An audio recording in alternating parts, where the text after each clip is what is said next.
morning, Good morning, Sean, and good morning, Shaira. Today is another day to pedal, but this is medyo sad pero special, no? So, pupunta ako ng Pandakan para puntahan yung burol ni Tita Bel. Unfortunately, she passed last Monday. Pero buti na lang nakapunta pa ako ng Sunday. Pero yun na, makita ko siya, hindi ko gusto yung nakita ko the way paghinga niya, kung paano siya nahihirapan, ano yung kalagayan niya, at kasama din yung init ng lugar. Nakakalungkot talaga. And until now, talagang iniisip ko yun. Sa palabas na ako ng subdivision, gusto kong i-dedicate this ride para sa kanya. Lord, salamat po sa buhay ng tita namin. Salamat sa kabutihan niya. Salamat sa buhay niya. Sabi nga, ito talaga yung magiging hangganan ng buhay namin. Mabuhay kami, pero kahit gaano katagal yung buhay ko, may hangganan pa rin. Pero I pray, Lord, na yung tita namin ay nabahagian namin ng salita mo, and pray, hoping and praying, Panginoon, na tinanggap ka niya as her Lord and Savior. Yun ang pinaka-importante sa akin. I pray for her, and I hope na in the future makapag-share pa ako, lalo na nung makita ko yung gano'n. Ang una ko naisip, not hindi dahil mamamatay yung tita ko, but more on ano yung magiging next after ng buhay niya dito sa lupa. So I'm praying na bigyan mo ako ng strength and wisdom, Panginoon, to live yung buhay na gusto mo, yung purpose mo will be fulfilled sa buhay ko, Panginoon. So ingatan mo ako sa pagpadyak ko, ingatan mo yung nadaanan ko, Panginoon, lalo na yung mga makakasabay ko sa daan. I pray, Lord, for guidance, injury free, at ibalik mo ako dito, Panginoon, ng buo, at may kagalakan, Lord, kagalakan in a way na madalaw ko yung tita ko, at maramdaman niya somehow na we really love her, na talagang we are very thankful sa buhay niya. In Jesus' name I pray, Amen.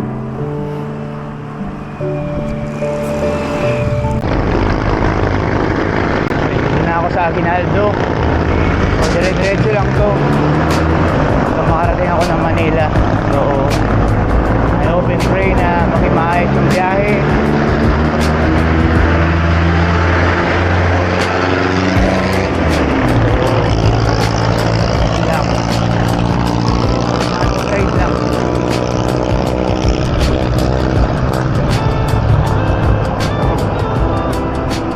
Dasma na.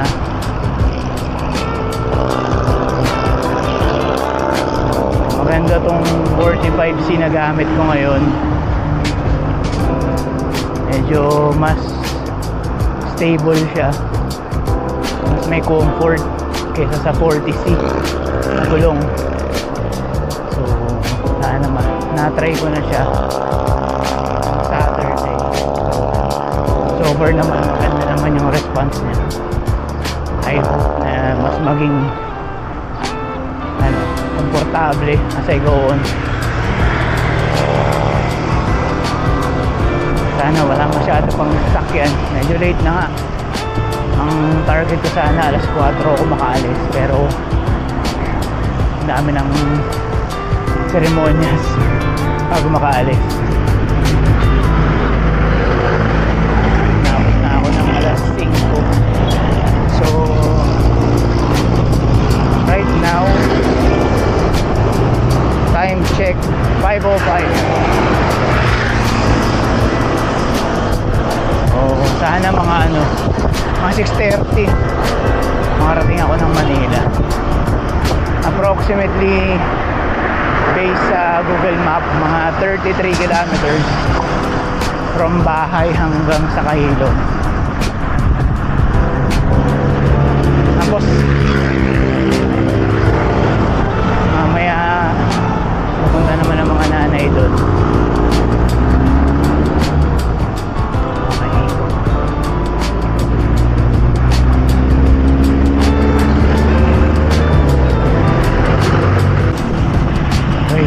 Sa may Uniqlo, sa may Imus. So nakaka 8 kilometers na ako, 5:15. So medyo bilis ng konti yung takbo, pero smooth ride lang so far. So kailangan mo lang maging alerto sa mga jeep. May mga jeep kasi na yan, nagigilid, tapos bigla siyang arangkada sa gitna.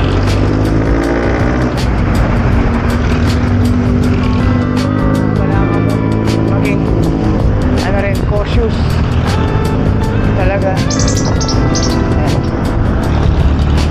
So pag hindi dire-diretso, minsan o-overtaken ka sabay. So yun ang pinaka hindi maganda sa mga nakakasabay mo sa kali, na instead na paunahin ka, talagang ikakat ka, lalo na pag kukuha ng pasahero. Nothing again sa mga jeep ni drivers, kasi yung father ko jeep driver din, pero hindi napapansin kong behavior na hindi masyadong nabibigyan ng respeto yung mga kasabay sa kalye. Hindi naman lahat, pero may mga times talaga na papailing ka na lang. Kaya yung sinasabi nga ng iba, pag nakapunta ka sa ibang bansa, lalo na sa mga progressive na mga bansa, makikita mo yung disiplina at courtesy ng tao. Like sa Singapore, yan. Considering na pareho lang tayong Southeast Asia, so I mean yung structure somehow ng lugar pareho, mainit. Actually minsan mainit sa Singapore kaysa sa Pilipinas, pero ang malaking factor talaga yung mga tao, kung ano yung behavior ng tao, kung ano yung thinking ng tao, at ano yung kung paano mamuno yung mga tao. So patindig araw na ako. Anyway, sabi nga sa isang preaching ni Pastor Jeff Rescopides, hindi man natin makita yung fruit ng labor natin, but ano lang, we have to do our job for the next generation. When praying para sa mga anak ko, syempre na better yung makalakihan nila.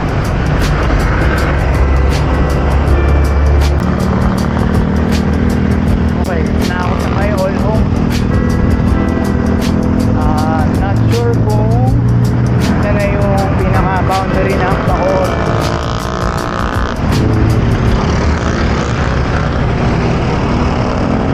Ano ba? Tama, Bacoor na to.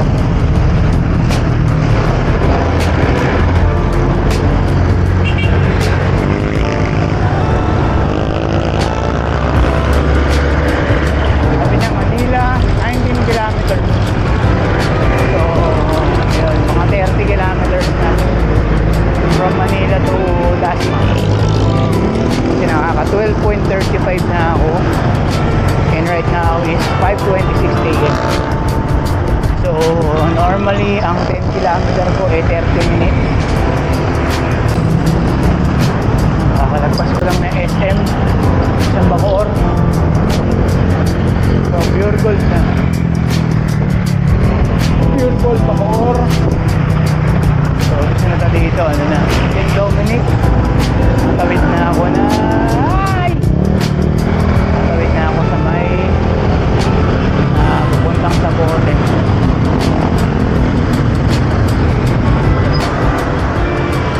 Okay, so na ako sa may St. Dominic. So, intersection, alam ko Bacoor Boulevard tong pagkumanan dito. Oops! Tos! Sige na, singit.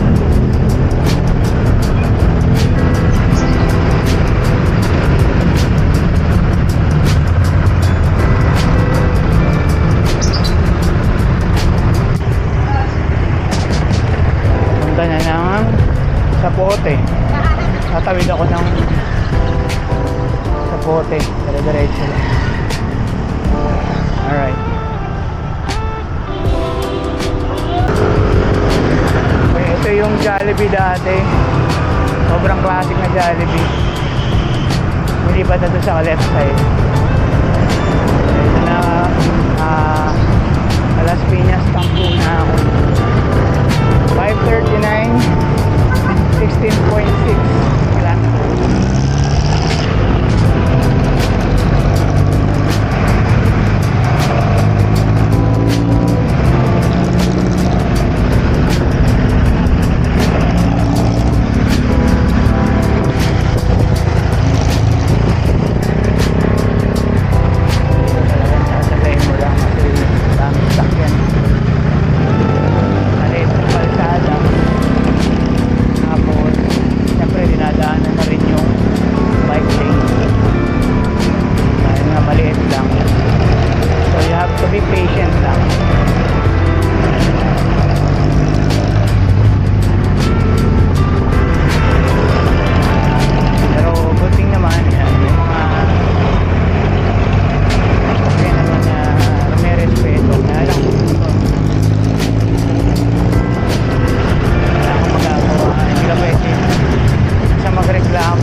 Tawid na ako ng C5 extension.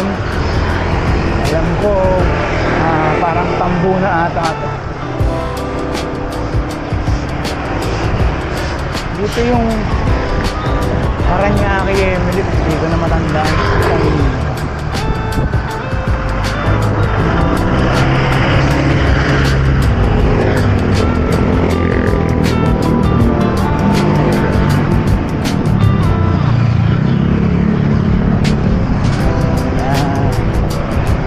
Fiesta pa.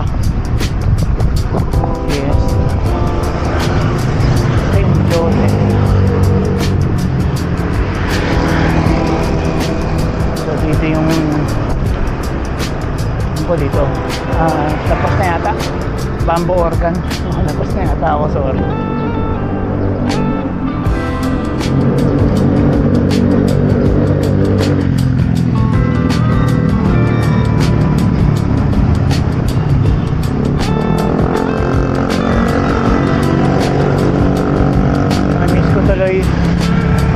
Nalala ko pag fiesta, sabi nga namin ng magulang ko sa Anche, every time na may fiesta or merong handaan sa bahay sa Pandakan, Tita Bel ang maasahan pagdating sa mga dessert.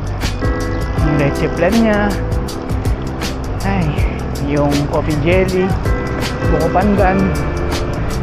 So yun ang forte ng Tita Bel. Lalo na yung leche flan. Yung tatandaan ko talaga, sobrang clear pa sa utak ko yung ito na yung St. Joseph na. Yan. Ito yung Bamboo Organ. Yan. So yun, para sa St. Joseph, Bamboo Organ Church. Anyway, yun. clear pa sa utak ko yung mga bata kami, pupunta na kami doon a day before, 2 days before ang fiesta ng Santo Niño. Start na magluto ang mga lola ko. Tita Bel, nakita mo na nakahanda na yung ilang tray ng itlog para sa leche plan. Nakikita mo na siya, yung speaker niya naka-ready na, yung mga gagamitin niya. Tapos sa mga lola sa may pasilyo na ready na rin magluto. At ang hindi makawala sa menu, syempre menudo tsaka sopa. Ay Lord, talagang daming nakakamiss sa bakit, lalo na nabubuhay pa ang mga lolo, sila Lolit, Tita Bel, Lola. Hanggang simple lang yung buhay namin talaga, pero daming mga magagandang memories na naituro sa amin. That's why we are very thankful sa buhay nila. Walang sariling pamilya ang Tita Lolit at ang Tita Bel, pero they didn't hesitate na tumulong sa amin nung nag-aaral, lalo na nag-aaral kami. At walang kita ang tatay, masisiraan. So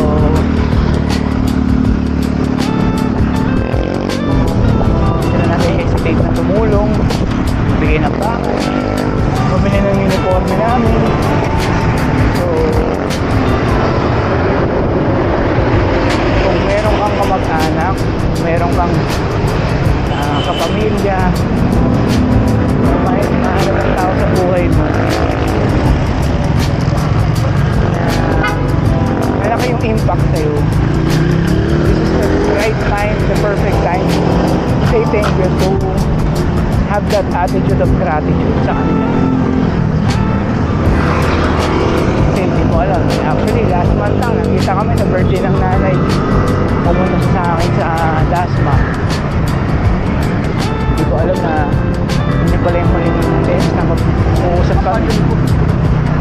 Sabi ko pa nga sa kanya, magpakasyon na sa akin, magpakasyon ka sa bahay ko, hindi para magbantay, pero para maging guest kita sa bahay. Hindi yung nangyari yung before, pumunta siya sa bahay, nagbakasyon siya mga 1 week, 2 weeks, hindi ko lang, inaalating, inaabot pa ng 1 month. Sabi ko nga, ito yung way ko ng giving back sa kanya. Alright, dito na ako sa, hindi ko na alam kung anong lugar, St. Paul College of Paranaque. Yes, I think ang katapat nito St. Andrews. Ito. Of course, dyan galing si Jumpy, si Joko. Sila nag-aral. I think, pero hindi ko alam kung tama. Nakatanda ako dyan sila muna nagkakilala before sila makasama ko sa PBR. So, ako sa Barangay Donggalo. And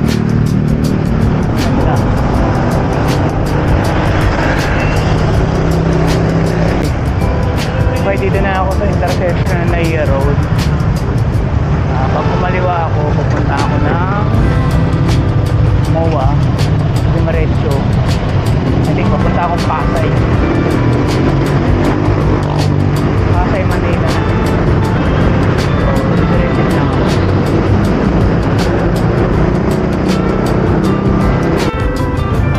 Dito na ako sa Pasay. Wala mong ito ba yung Baklaran. So, daming tao. So I think ito yung Baklaran Church.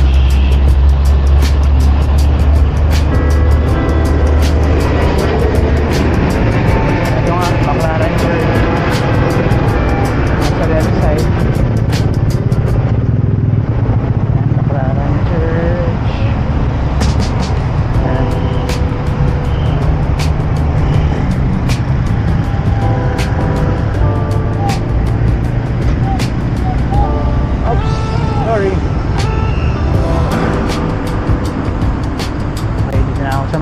FA.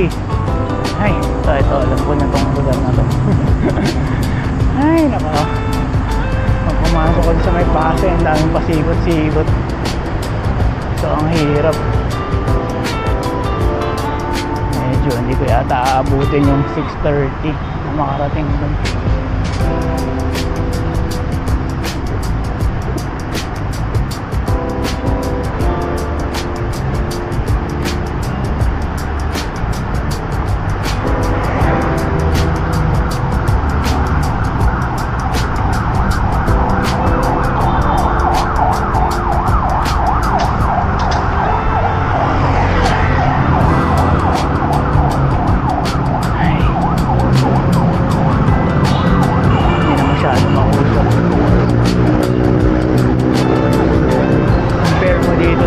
Kabilang side.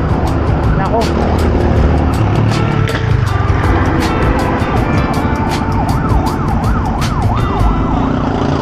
Awit ako sa intersection.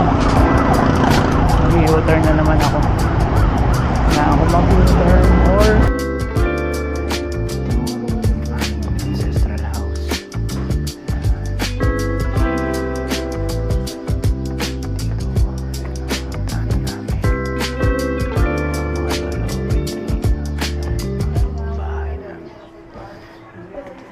Itong pasilyo. Uwi na muna ako. Balik kami ng Friday. Dito na ako sa bahay ng mga lola. Okay. Is na ako ah. Hindi na, 9:30 pa sila darating eh. Ang oras na, mainit na. Oo. Kahilo.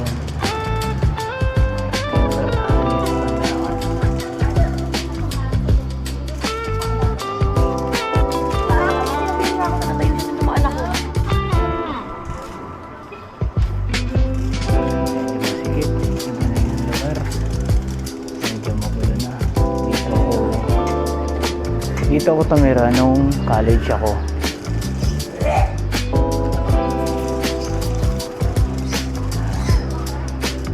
Dito kami kumakain dati. Champaka.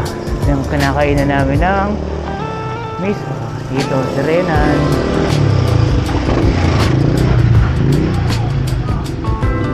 Ayan. Yan na yung plaza ngayon. Tinayuan ng court sa gitna. Kaya? Nag-aaway. Normal lang yung nag-aaway dito. So,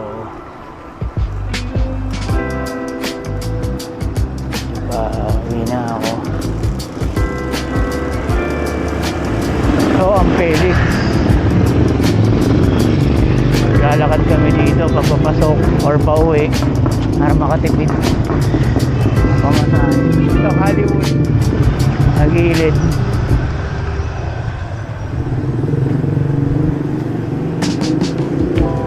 Ito, Paro.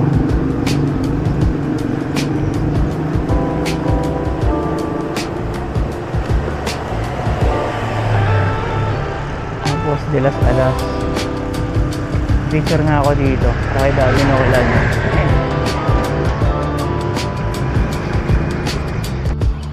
Dati na ulan, di ko alam kung saan ka dito, pero ito, de las Alas to. So, ito Eden. Galing ako ng Felix, tapos de las Alas. Sabi mo, halos katapat kayo ng Mariano Marcos. So, ito yung motor. Papuntang Pandakan siguro to, hindi ko alam eh. Pero ito Carrion or Inverness. So ayun yung Mariano Marcos. Hindi na ako dumaan sa Hollywood. Hindi ko alam kung saan ka dito lumaki. So ayun lang, shoutout kay Daddy Nolan. Alright, ito papunta na ng Santa Ana Church. So dito ako dadaan sa may Plaza Hugo.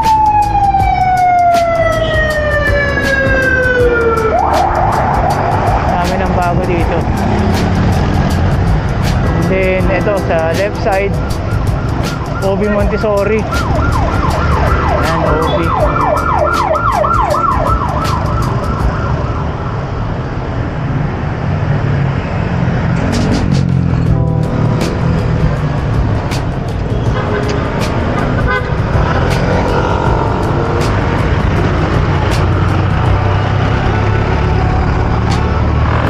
Dami ng nagbabanat lugar na to. Meron pala ditong St. Mary's.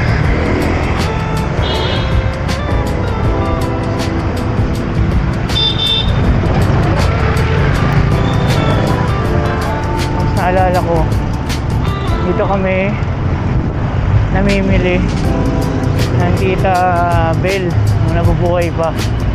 Ito, SSG Supermarket. Diyan kami namimili na ang simbahan ng Santa Ana. Dito sa kabila, yung sa may left side naman, yung palengke. Yan yung sikat na, dyan makakakain yung sikat na palabok, yung masarap na palabok. I forgot yung name. So, and then dito, ito yung sikat na Santa Ana, Plaza Hugo. Nung high school ako, even nung college, high school, college yata ako nun. Diyan naglalaro yung mga sikat na player. Kung may Rocker Park sa New York, may Plaza Hugo Manila. Open League. Open. Diyan naglalaro si Bobby Parks. Naalala ko pa noon si Johnny Del Cardel, Arjun Cordero ng San Beda. May team ang San Beda that time. May team din ang Kayak. Meron dun dati yung player, yung Herrera, hindi ko alam. Pero ang pinakasigat dyan, para sa akin, yung Sanoy. Ang tawagin na si Haba Sanoy. Ang late lang niya. Siguro I think wala pa siyang 5'10 or 5'11, pero grabe, ang galing. Super galing nung taong yun. So yun, si Haba Sanoy yung tawagin. Ang lugar na to, pangit ang daan. Ay, okay, hindi ko alam kung saan to papunta, pero susundan ko na lang kahit na ron. Okay, so mali yata ako ng dinaanan.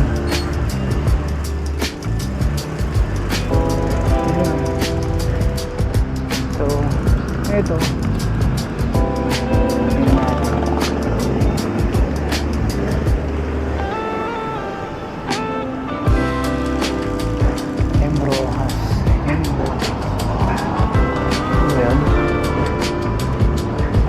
sa Ayala Circuit. So ito yung kabayo. Dito yung dating ano yan? Racetrack. Yun. So bago na. Tapos ito ang pinaka nostalgic sa lahat. Tuwing uwi kami ng Pandakan, punta kami ng lola. Kapag si tatay naggarahe na galing sa pagdadrive, ito ang aming pinaka-highlight ng pagpunta namin. Kakain kami dito sa Lugawan. Ito ang pinaka-classic na Lugawan ng Tejeros. Di pa ganito dati to. So hindi kami kumakain sa mga McDonald's or Jollibee. Hindi kami kumakain. Yan. Sobrang nostalgic sa amin yan. So malaking bagay. Aalala namin yan. Namin ni siya dito sa Yagi. Yung Yagi Street. Ito yung kulay blue na bahay. Yan. Saka kami tumira ni siya. So bakit ito sarado na? Ito yung school. Yan kami tumira mga 2010, 2009, 2008, parang gano'n. Ito sa left side ko is South Cemetery. So one way pala to. May bad. Walang na one way. Ito yung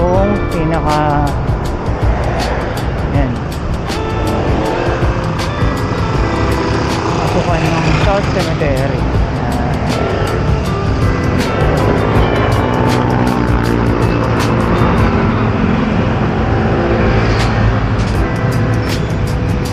So dito ako dadaan kasi one way to.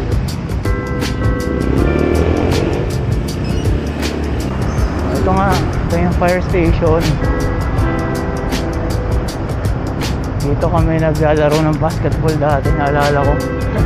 Yung record dito. RCBC! Yes! Dito kami nagtrabaho ni Shea. Ayun o, RCBC Plaza. Hey, hey! And then, ito, here.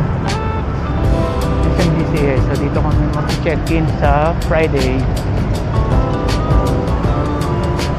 Ay, one way yata to, sorry. One way.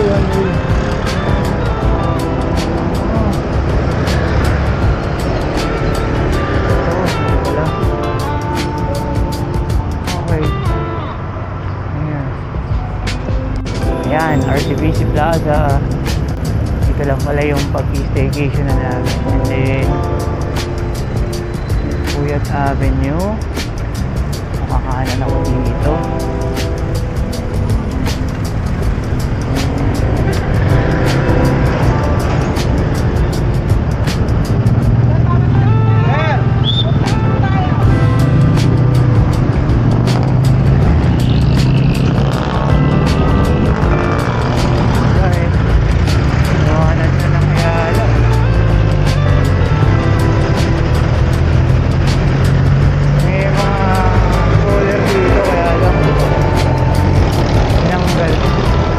Wala na yung Sokina. Wala na yung Tropical Lot. Ayun to. Kaaksak. Kami na nga.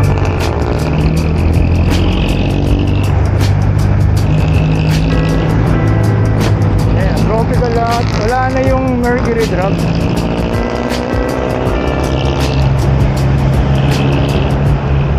At least dito meron talagang ano, may bike lane. Yan. And then Burgundy Tower. Awas kakaliwa. Ay! Bawal kumaliwa. So nakanan muna ako dito. Pwede kami bumaba ng Malugay. Alright. Dito bawal kaliwa. Makanan muna ako. Tsaka ako. Alright, Chini Roses. Ay, Chini Roses na to. Sa PRs ito. Puntang Mantrade. Ewan ko kung may Mantrade pang mga jeep. Oo nga, Chini Roses niya. Chini Roses Avenue.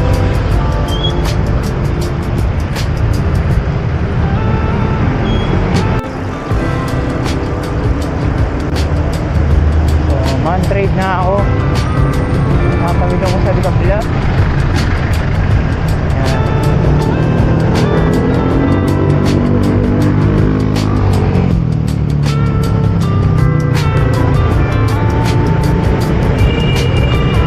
Alright.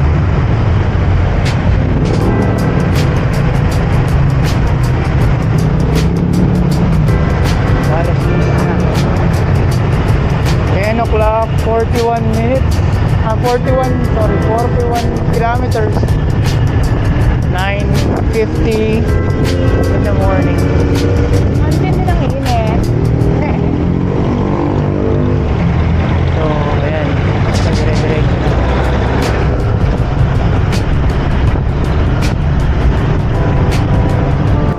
Chino Roses Extension yata tawag dito sa lugar na to.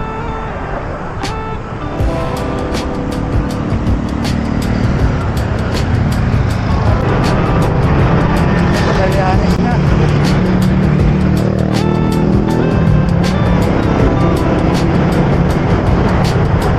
Ay. Enet na. Enet. Eto na. Solar. Solar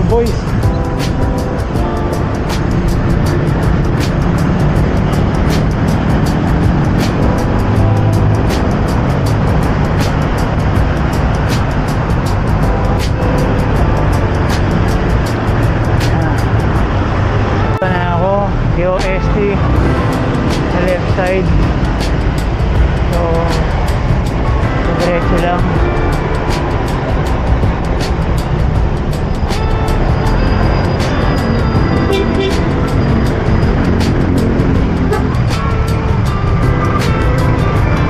Kanan, tapos kaliwa, service road ng Kalabang. Okay.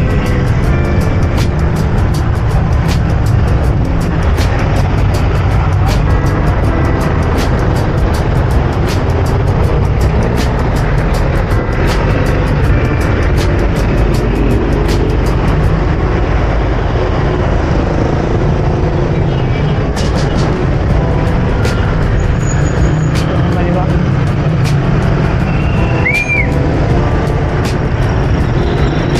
Alright, so kakaliwa ako dito papuntang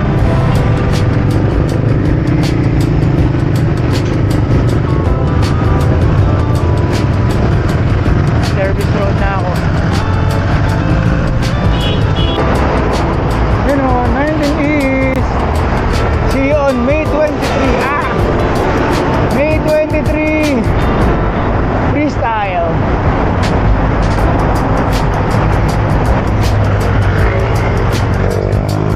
Tapos na kaming manood ng side A, so we're hoping na makapag relax listening to freestyle.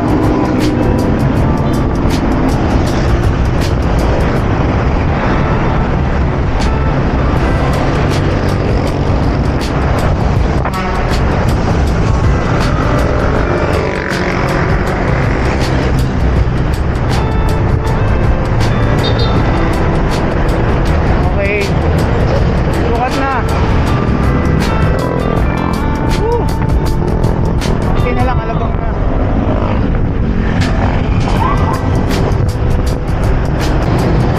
Okay, Alabang na ako. Wakas. Ang hirap, ang init. Alabang na.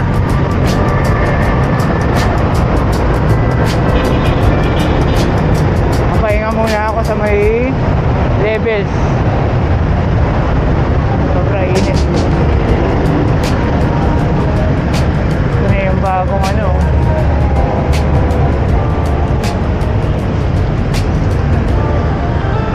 Bagong palengke. Yan. Substation na ako. Pahinga muna. Nakaka 56 kilometers at 10:41 10:41 in the morning. Okay, Commerce Avenue na ako. Tapos na ako mag-refill at mag-rehydrate. It's 11:24 AM. 58 kilometers na ako. So, mga 20 kilometers. So, mula dito hanggang taas na pa uwi. So, keep training.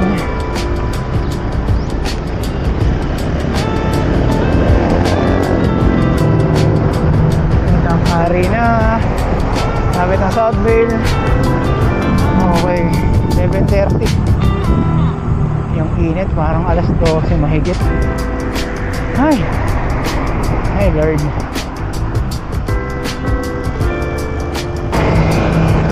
Ganda ng mga bahay dito. Sana all. Bahay wala eh, pero ang lalaki. Okay, Katarungan Village Enclave. Shout out kay Mike, my best man Mike Factor at kay Riza. Yan, siya nakatira. Actually marami akong kakalalang nakatira dyan. Si Mark Neal, si Francis, si Monrel. Alam ko mga nakatira yun dyan. Kung hindi mo nakatira may bahay, na kami lagi dati na pupunta, lalo na bakante pa yung part ng Katarungan na yan. Woo! Inibahan ko na lang, may aircon.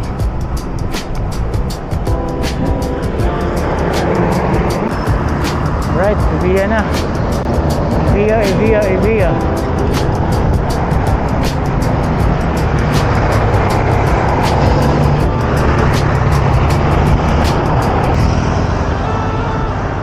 Ayan. Grabe. 66.60 was 12:05 AM. So, approximately siguro mga 1 o'clock or before 1, hopefully. Nakarating ako ng Dasma bahay.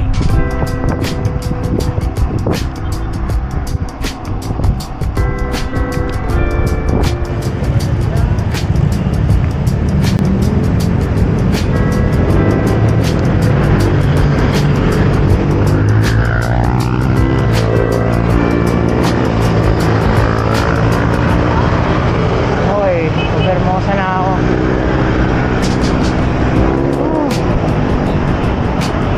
Konti na lang to.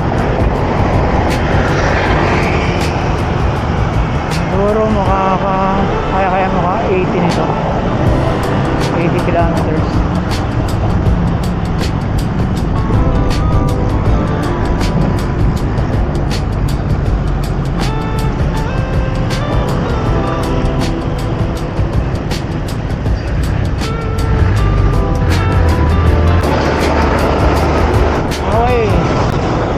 Lalagpas lang ng Hermosa.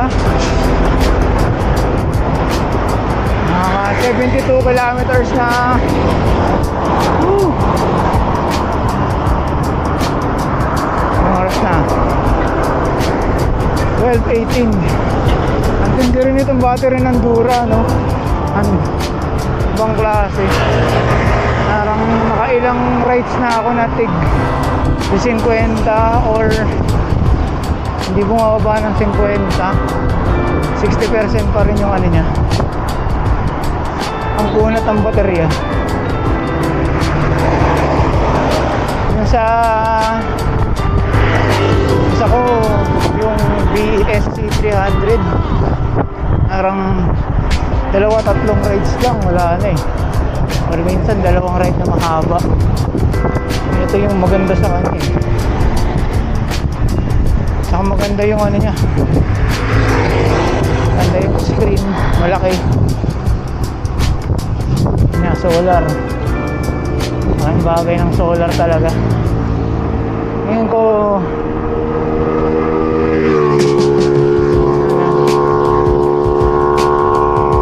kasi ano na ginagamit siya, pero somehow parang nag-accumulate or nag-earn din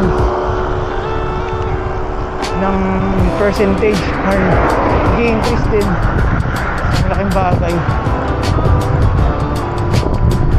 Woo! Grabe kung mag-ODAX ka, no? Parang pangalawang checkpoint ko pa lang dito. Or wala pa nga sa pangalawang checkpoint. Tutukod na ako. Ay! Kailangan talaga yung training, iba.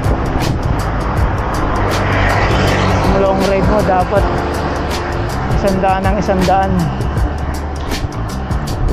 So Master Japs, thank you sa mga inputs. Looking forward, sana makasali.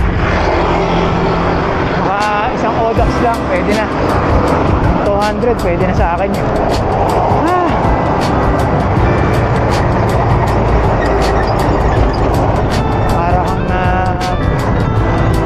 Dito para ka na rin naglago na loop.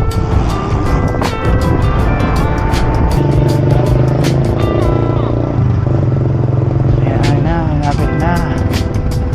Dali 77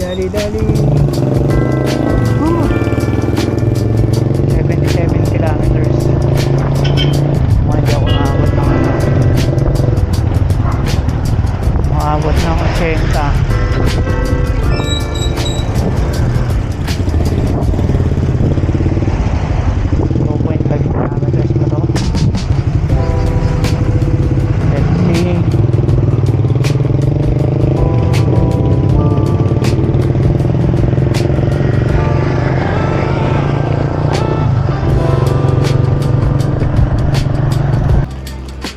afternoon. Okay, thank you Lord. Whew. Ay, ito.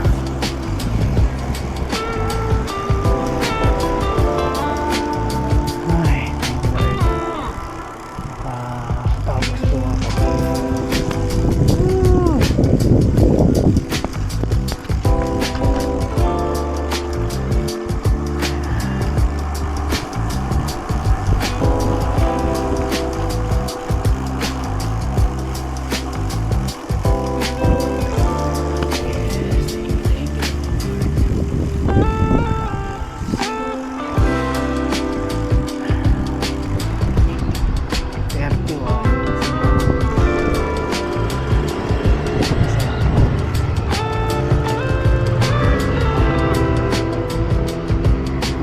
$12.49. Sakto. 7.36.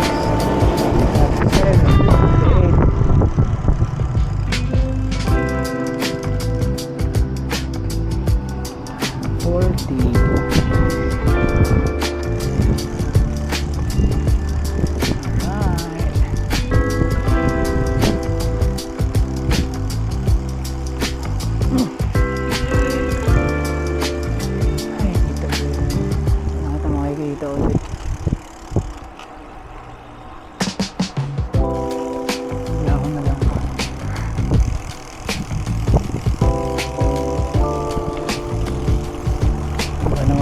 Sakto pa yung kanto.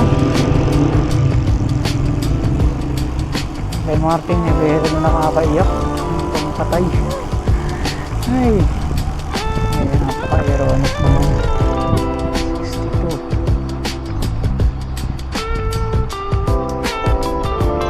Ay.